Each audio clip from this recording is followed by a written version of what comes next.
Hello and welcome to The Big Picture. With just one more day to go for the conclusion of the monsoon session of the Parliament, some semblance of normalcy has returned to the Lok Sabha. After 16 days of disruption, the Lok Sabha is finally discussing the Lalit Modi issue as part of an adjournment motion. However, Rajya Sabha continues to remain largely dysfunctional. This deadlock in the Parliament has provoked an online petition started by the Confederation of Indian Industry seeking normal functioning of the Parliament and the passing of the GST bill. The ruckus which we have witnessed during the last 16 days has caused a lot of concern all over the country among the people, which has also been reflected in the media. The blame game indulged by both sides, the government as well as the opposition, has not helped matters. However, there is a larger issue. How do the common citizens react to such dysfunctioning of the Parliament? How much are they concerned? Does the behavior within the Parliament reflect the way the citizens treat the political parties and their representatives? In short, what is the onus of the citizens in ensuring that Parliament functions in an orderly fashion?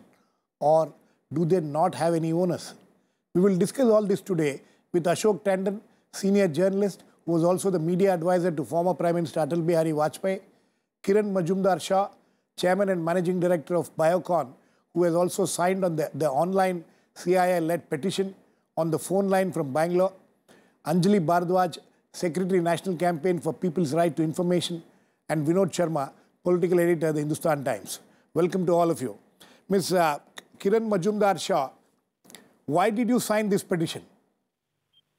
I think I'm a very concerned citizen and I'm a very concerned member of India Inc. And I feel that this is a time when India needs to focus on economic development, economic reforms.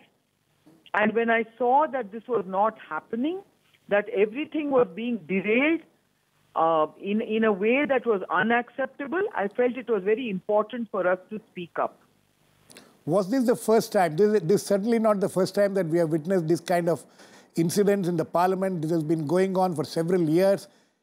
Is this something like, why is it that the India Inc. has woken up suddenly to this kind of developments now? Well, I think this is an unacceptable parliamentary practice. I think there have been voices like myself who have basically raised our concerns even when it happened in the past.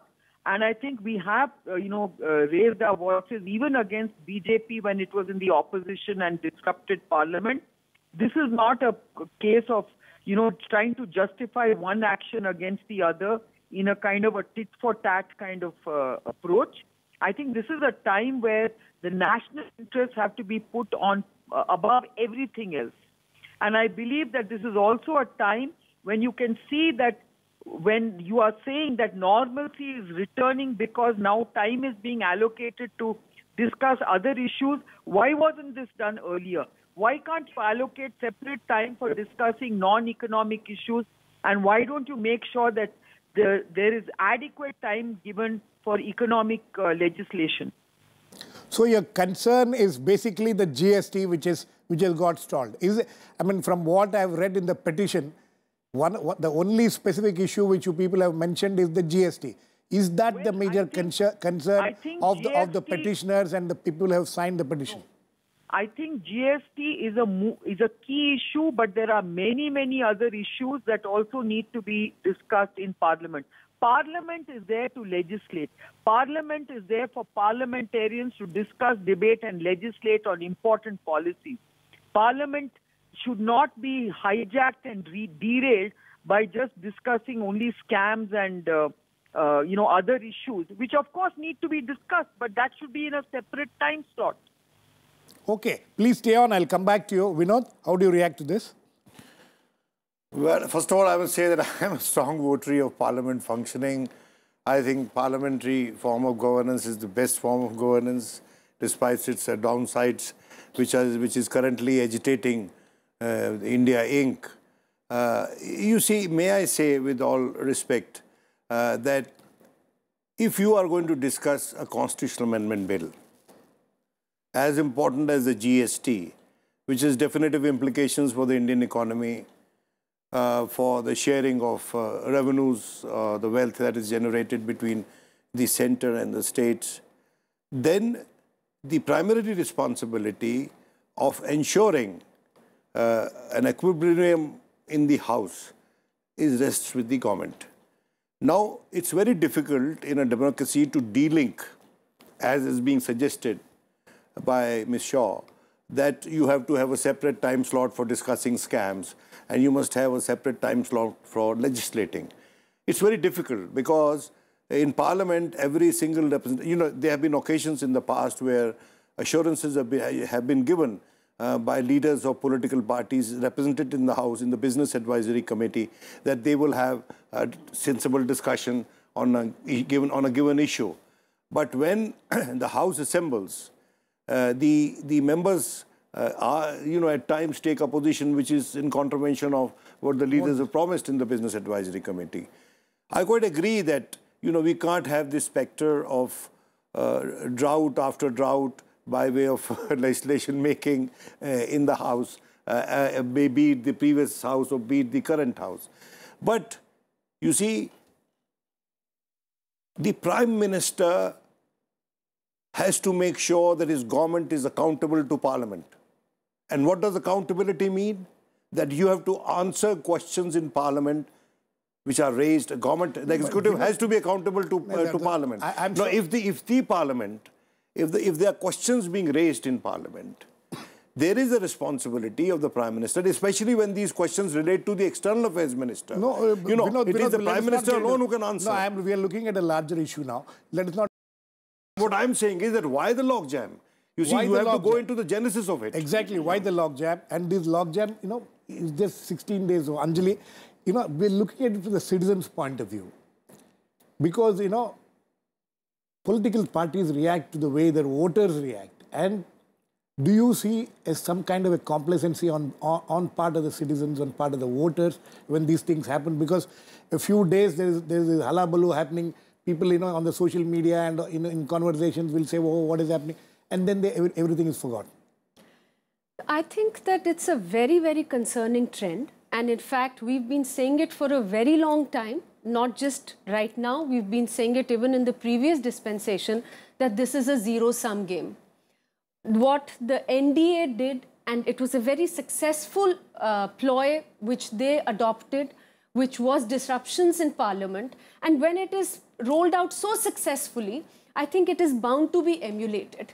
And what do you mean so successfully? What we saw in the previous Lok Sabha before the dissolution of the last House was that for a very long time, the same sort of scenes were happening in the Parliament. At that time also, as citizens, as concerned citizens, we even wrote letters to both the ruling party and the opposition parties to say that this sort of thing, this sort of disruption of Parliament must not be allowed to happen. Now, when this happened, and it happened successfully, those were the times those were the times when you people were trying to get certain bills passed. Those were the times that the Lokpal bill was stuck, the whistleblowers bill was stuck, the grievance redress bill was stuck, and in fact, very important legislations like the grievance redress legislation fell by the wayside. It got lapsed because there was no legislative business being conducted. Now, as a result of that, there was such a huge corrosion of credibility of the government of the time that it really opens up a system which can be easily emulated. And unfortunately, what we are seeing now is that the same game is being played out, and unfortunately, the people who lose out in the end are the citizens, because there isn't proper legislative business being conducted. There is a system by which even a few members of Parliament, we saw that the last time and we are seeing it again now, can just disrupt parliamentary business, and very important laws which need to be debated, which need to be discussed, just don't get the time for discussion. Now, how does one view some of these things? I think the way citizens are looking at it, the previous time a lot of this happened was in the name of corruption. And it's happening again in the name of corruption. And yet, on the ground, what we are seeing in this parliament versus parliamentarian sort of a war is that nothing actually concrete is being done. We saw that the Lokpal bill was passed, the whistleblowers bill was passed. Have they been implemented? At that time, the BJP, which was in the opposition, seemed to be extremely concerned about corruption. That was what seized the parliament and was stopping any kind of discussion from happening. Some bills were passed, but they haven't been implemented. That's right. Now, again, the Congress party is, and the opposition is playing the same game. But what eventually is happening is that citizens are suffering. Citizens are suffering. Ashok Tandon, citizens suffer. But how do they react to this kind of thing? They get an opportunity once in 5 years. Let me flag this issue. 10 years, BJP in opposition disrupted the house several times, many times for right reasons or many times on right issues. And at the end of it, do citizens vote or decide which political parties are behaving in what manner, and does it necessarily be the reason how they vote? See, Girish, the thing is, it's not only the question of legislations not being enacted. It's the question of very credibility of the politicians. Absolutely. See, the people, when they see such scenes in parliament and legislatures, they draw their own conclusions. And that is one reason why the credibility of the politicians in this country is very low. They don't expect parliamentarians to behave the way I have been behaving in the last 16 days. See, at least disruptions I have seen in the past. But members of the House carrying placard right to the face of the speaker, literally throwing the placard on the face of the speaker. Such ugly scenes, some assemblies, we have seen the scene where mics have been thrown to each other. But I think it's more than the legislative business, which is really concerning the people. They are really losing credibility for these politicians, which is very dangerous for Indian democracy. I agree with all these things. How do citizens react to this? See, I think they are reacting in their own manner. See the social media. Look, even at the national media, most of the channels and newspapers have been criticizing the logjam. All of them have been supporting discussion. Even majority of the non-Congress opposition parties also have been asking for a discussion. And in fact, yesterday the BJD MP was the first to say his right for a discussion is being denied to him. And yesterday Mulayam Singh also said, we can't tolerate this kind of a sin, we need a discussion. So discussion is happening now. It is for the parliamentarians, politicians to ponder over the situation and find a way out. Well, is it only, Kiran Mazumdar Shah, is it only the politicians' responsibility to ponder over this?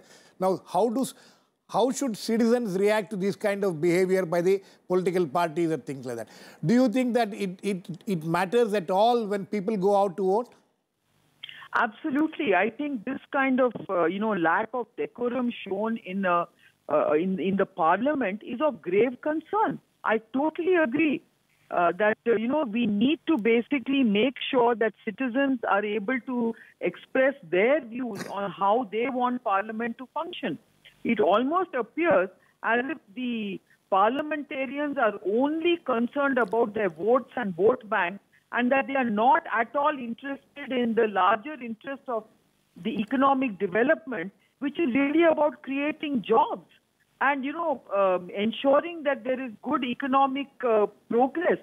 But this sort of, hijacking and derailing of all these legislative issues is very, very serious. We are not, we are showing to ourselves that we are incapable of governing in a sensible manner. So I really believe that the parliamentarians must act maturely. They must restore and,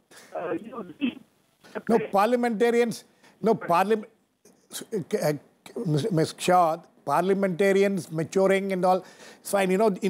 I don't know if you remember, I'm sure Vinod and Ashok Tandon would remember 1997, there was a midnight session, 50th year of Indian independence.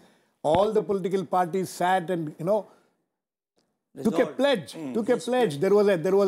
They came out with a resolution saying that we will never do this. And Vinod, you know what happened in 1 week's time? In 1 week's time. In Parliament, promises are like pie crusts made to be broken. That's politics, you see. I'm quite amused, by the concern of the India Inc. now, This GST is much delayed, of course. It is being further delayed. This bill is bequeathed from the previous regime to the current regime. At that point, I did not hear the kind of grave sense of hurt that I hear from India Inc. now. I also did not hear this kind of concern when 2008 economic downturn happened. All the India Inc. sat on the wealth and the government had to pump in money on its own. I may kindly say that capital has to be as responsible as the parliamentarian. The India Inc. has to be as responsible as the parliamentarian. And when India Inc. intervenes, it renders, I'm sorry to say, this is the situation in India. When India Inc. seems to be leading a charge from up front, it does not go down well with the people. No, and you were saying that why do you say whether that? the stalling of the House helps or not, well, BJP got a full majority thanks to the stalling of the House. Now, there were good reasons for them to stall the House. There were serious charges of corruption at that time. And as Anjali just now says, I'm nobody to sit and say whether the current charges in the Vyapam case or in Lalit Gate are any less, any less in terms of their gravity. But they are charges nevertheless.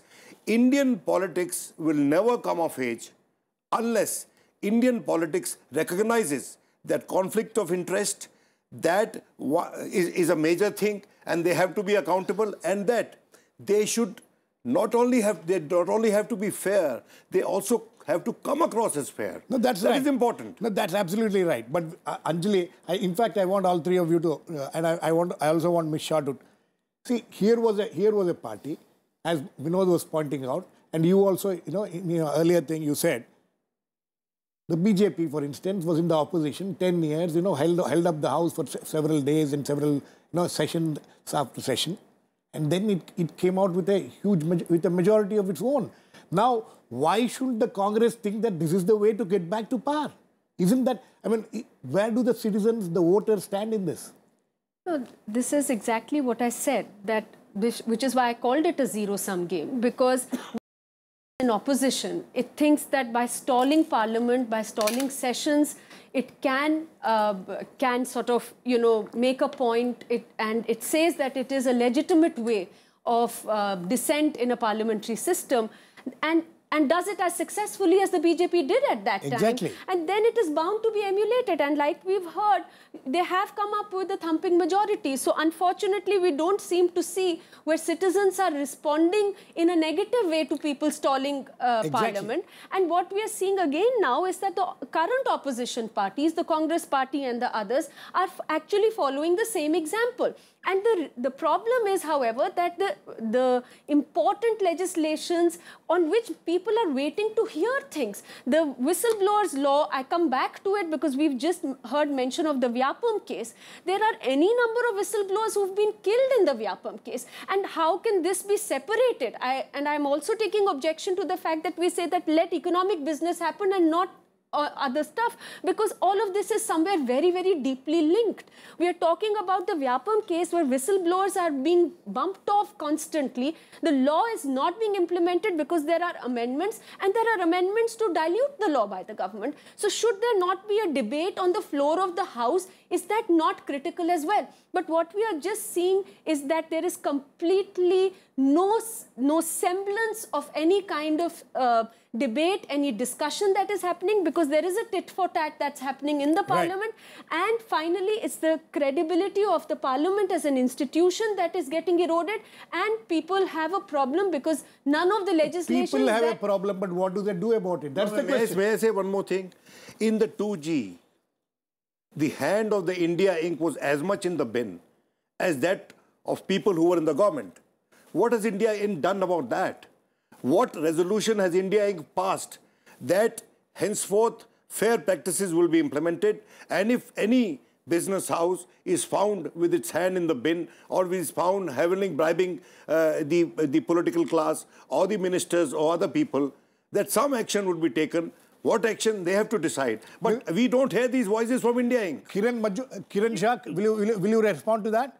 I want to respond to all these comments being made. I completely agree with Anjali that definitely, this is something about a political one-upmanship, a game that is being played and citizens are suffering, okay? I completely agree with that statement. I do not agree with this statement being made that, India Inc. Is basically not governing itself and it is not conforming to governance. This is not about governance and India Inc. because India Inc. there is enough legislation and law to take over corruption, to take care of corruption in India Inc. We have to abide by law. There are enough, legal formats which we have to conform to. Good governance is all about that. If you find that India Inc. is corrupt, then please penalize them. Please crucify them. But this is not about that. This is about allowing every discussion and debate to take place in Parliament. This cannot happen at the cost of stopping Parliament and stalling Parliament. I think there is a place that every discussion, every topic needs to be discussed, but one cannot happen at the cost of the other. Kiran Jha, I'm sorry to intervene, but now my basic question. How do citizens react to the behavior of the political parties? They give them full majority. How do you react to that? Yeah, but unfortunately the opposition which comes in next thinks that is the way to come back to power. And so where do you think the onus of the citizens lie here? So today, I think the problem is that politicians are only bothered about their vote banks and their voters and their votes. And unfortunately, citizens are totally out of their depth to know how to deal with these kind of issues because they don't know what they are voting their parliamentarians into, what is expected out of their parliamentarians. There is no clear understanding of what is governance and how do you govern a country so that the right things are done in Parliament. Unfortunately, today, the whole debate is only revolving between industry and parliamentarians. And I think the larger question is, please talk to the people at large. Please talk to the youth. Please talk to college students. See what they think about the parliamentarians. And I think this is where I think what Anjali said is very correct. They have lost the credibility that they once enjoyed. And this kind of lack of decorum in the that is not Parliament right. One second. Setting such a bad example on the youth that it is very, very of deep concern. No, we are again, Kiran Jha, we are again, going back to, we are all agreed that the parliamentarians are losing their credibility. Parliament is having a problem with that. But where is what is the onus of the citizens? Yes, Ashok. See, I think I totally disagree with my friend that by stalling Parliament for a few days in the last Lok Sabha, the BJP could get majority. I think it's an absolutely wrong notion. If by stalling Parliament, the parties could come back to power, I think this is the easiest way to do it. So and it I doesn't... don't... No, what are you trying to say? No, what are you trying... Are you trying to say that stalling Parliament, whether stall Parliament, the disrupt Parliament... is certainly not going to help. It is not going to... It is not going to influence the voting behavior of... It has never helped. It is only a misconception that Mr. Modi got absolute majority because BJP stalled Parliament in the last Lok Sabha. Absolutely not. And we will see in the coming Bihari election how much Congress is going to gain by stalling Parliament. So I think it's absolutely wrong. People have their own way of judging things. If the corruption charge is stuck on the previous government, it was not because the Parliament was stalled.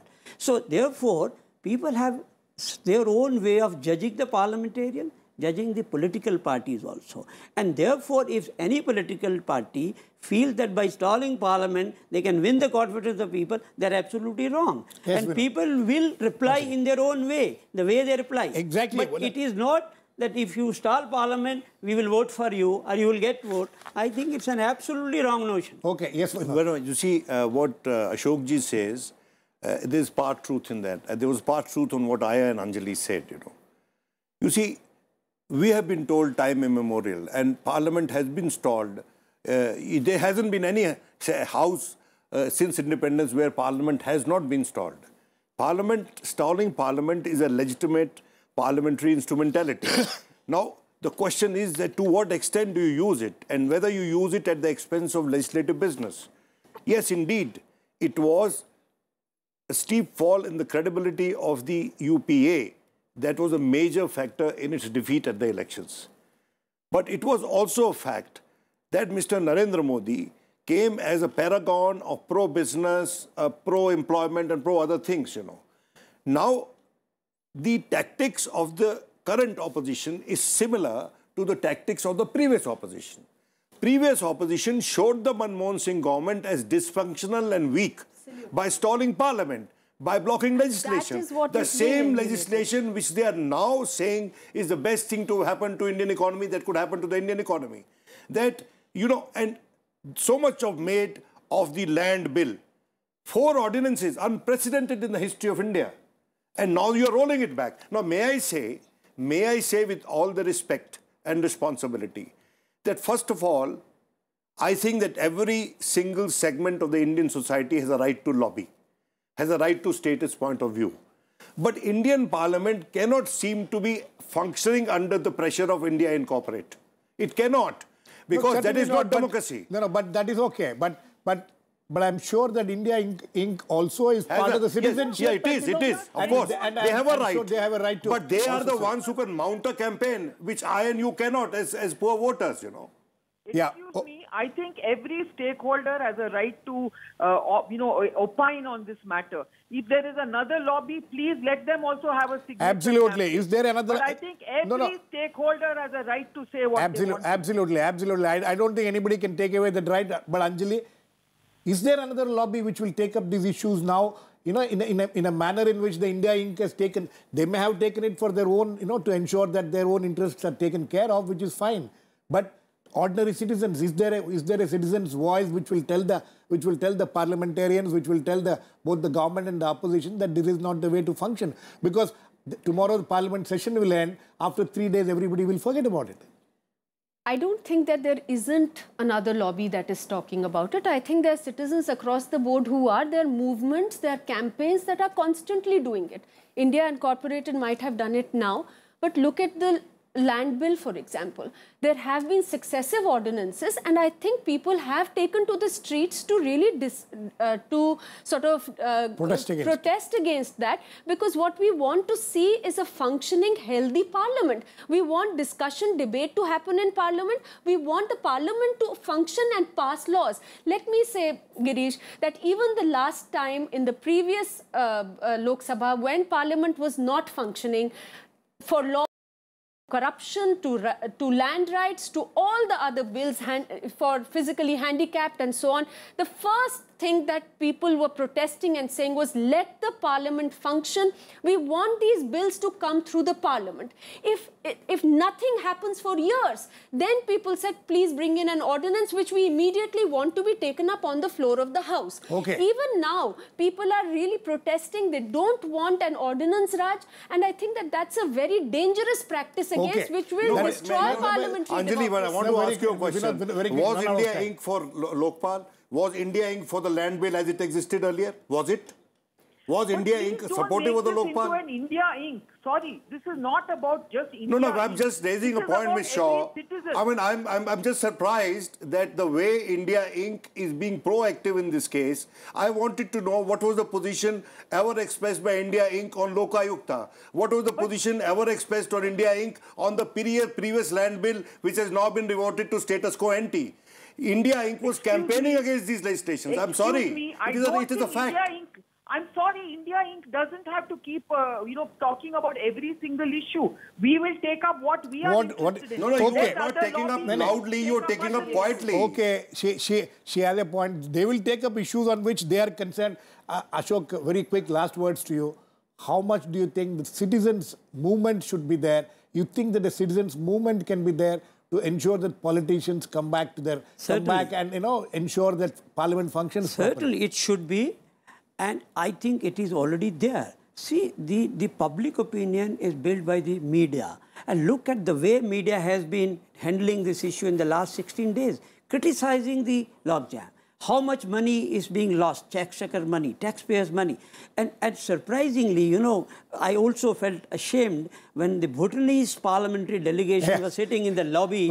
And we, were paying tribute to the Bhutanese parliamentarian, and moments next to that, we started behaving the way we did. Okay, sir. I think we should have some respect for the parliamentary institution. No, I think the onus is also on the citizenry to ensure that the parliament functions, and for that they need to be more vigilant in the way they treat political parties and how they respond to their during the elections and things like that. Otherwise, political parties will continue to think that these disruptions will do not matter. We'll wait and watch what will happen. Thanks to all my guests. Please keep watching. We'll come back with another issue on The Big Picture same time tomorrow.